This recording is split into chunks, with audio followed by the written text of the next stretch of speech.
Hey folks, Brendan here from Bluelight with another video to help support you in the police recruitment process.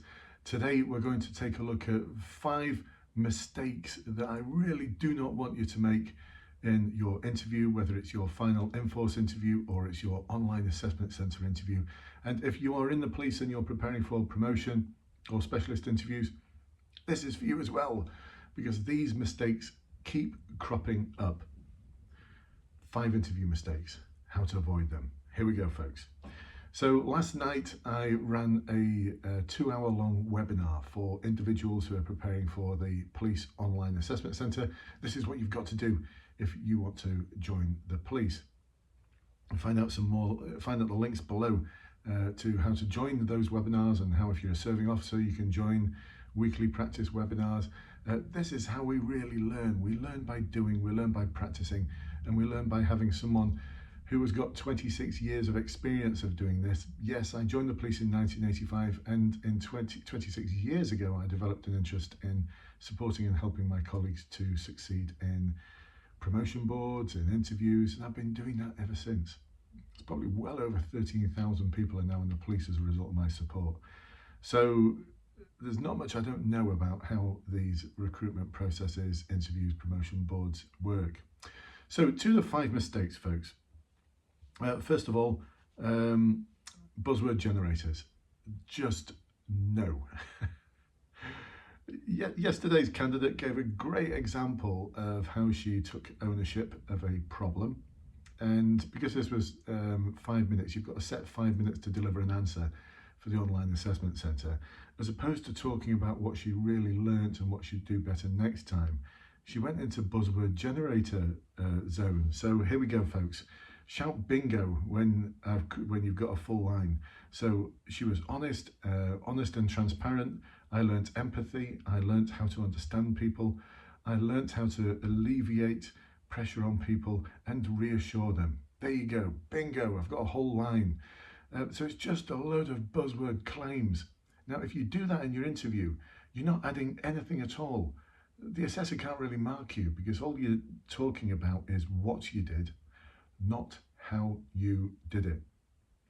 So she would have been much better off, and she's going to do this, if she'd talked about what she's going to do differently next time, and be really specific about it as well. Learning isn't, oh, I learned the power of open questions, or I learned it's good to understand people's problems. They're all just cliched statements of fact. That's not the real learning. Okay, number 2. Yeah, so this was all about transparency. Transparency, by the way, is one of the values in the competency and values framework, and the question's not going to be, can you tell me about a time when you've been transparent? Key part of the transparency value is about making decisions and being accountable for them.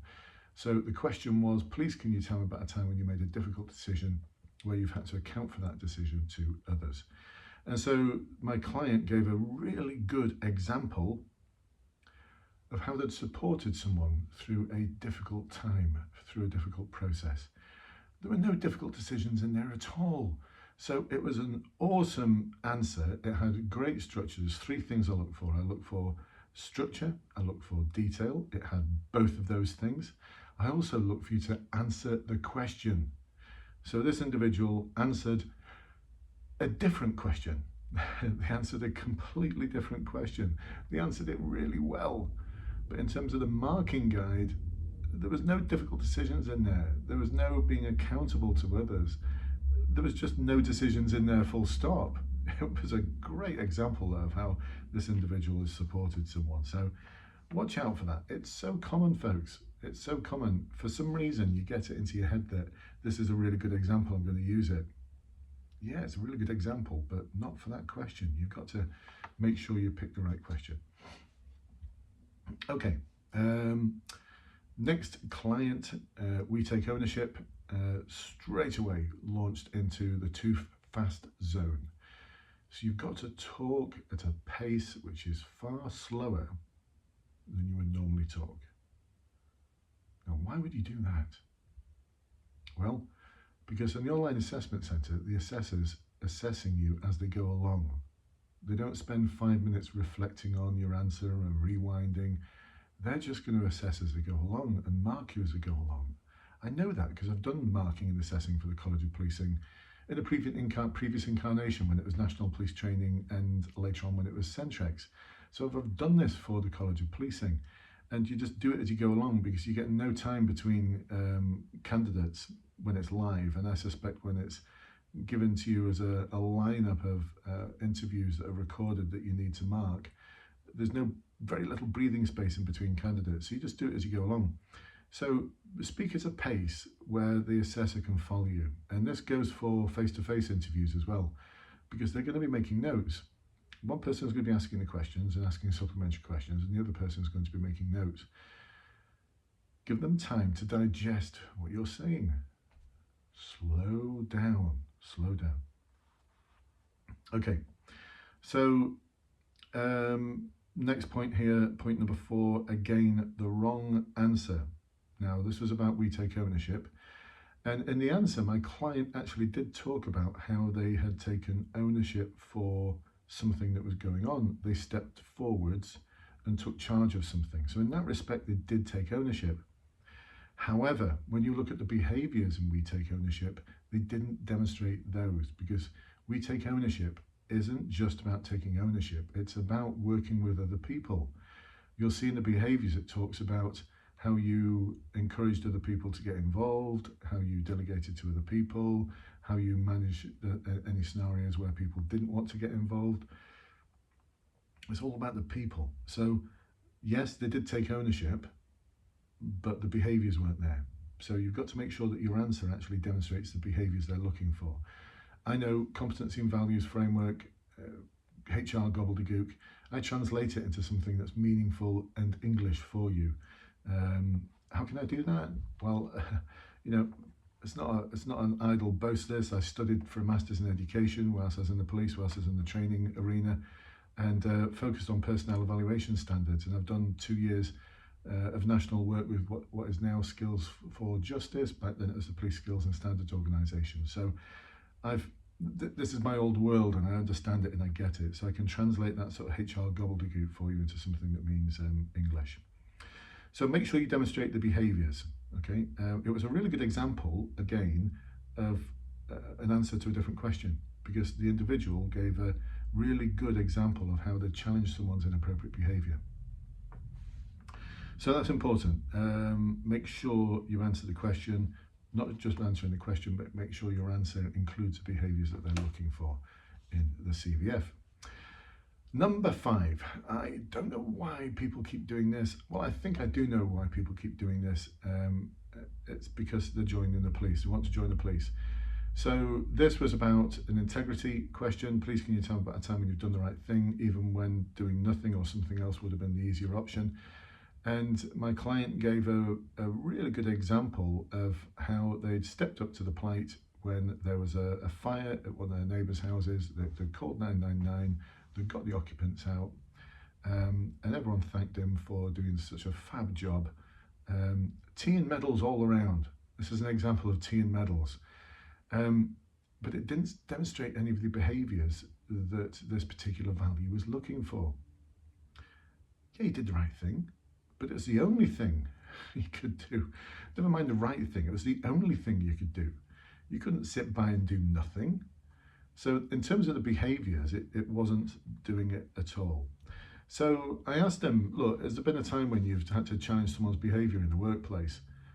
And he went, yeah. And he talked about this awesome example of when he challenged someone's behaviour in the workplace, 3 individuals in the workplace, and they didn't react very favourably to it, and so he had to deal with that. And then eventually he had to go to his supervisor to report this inappropriate behaviour. It made him a bit unpopular, but he talked about how he rode that out as well, and how he dealt with the supervisor, and the sort of post-reporting, what happened next, and everything. It was all there, everything. The perfect answer. Oh my goodness, I'm so glad he did that workshop with me last night, because he would have got really poor marks, really poor marks for his original answer. So this was an example of the wrong answer. It wasn't even an answer to any question. It was just tea and medals. Great job. round of applause, super job, great, you saved someone's life. I mean, really, seriously, you saved someone's life. It's just great, but it doesn't demonstrate the behaviours. So make sure that the example you use actually demonstrates the behaviours. This individual, I think, thought, well, I want to join the police, so I need to give an example of how I've dealt with an emergency type scenario. They're not after that. That'll come later. Don't worry, you're going to have 30 something years of that. That will come later. What they're looking for is behaviours. And he didn't think the other example was interesting enough. I thought it was fascinating. I thought it was absolutely perfect. Demonstrated moral courage, demonstrated an ability to apply procedure and guidelines, demonstrated how he could deal with the individuals respectfully, demonstrates how he could do exactly what the Code of Ethics is looking for, which is when you witness any form of misconduct, you are required to question the behaviour of the individual, challenge it, and report it to a supervisor. That's the law of the land, by the way. So you can link that in at the end of your answer. So much learning, so much learning. So there you go, folks. 5 big mistakes and how to avoid them. I hope it's been really useful for you. Like I said, check below for more information on how to actually access those courses, especially the webinar ones. Honestly, they go down so well with everyone. They get like 10 out of 10 every time. Awesome reviews on Trustpilot. I work really, really hard for my clients to make sure that they exceed the expectations of the interviewers. We're not just looking for a pass, we're looking for an awesome pass. We're not just looking for 55% or whatever the pass mark is for the online assessment centre. We are looking to get scores in the 90s. And I've had a few clients who've got 100% in their interview phase for the online assessment centre, and it comes from hard work, from practicing with me, from practicing with others, from honing your answers to perfection. That's what we're after, folks. So look forward to meeting you on one of my webinars in the future. Like I said, check the links for all the information on how to join those courses, or if you just like a little taste of the Bluelight world, ask to join the Facebook group, the Bluelight Facebook groups for serving officers and for potential recruits. And I shall catch up with you very soon. Thanks for listening, thanks for watching, and I'll catch you soon, folks. Bye-bye for now.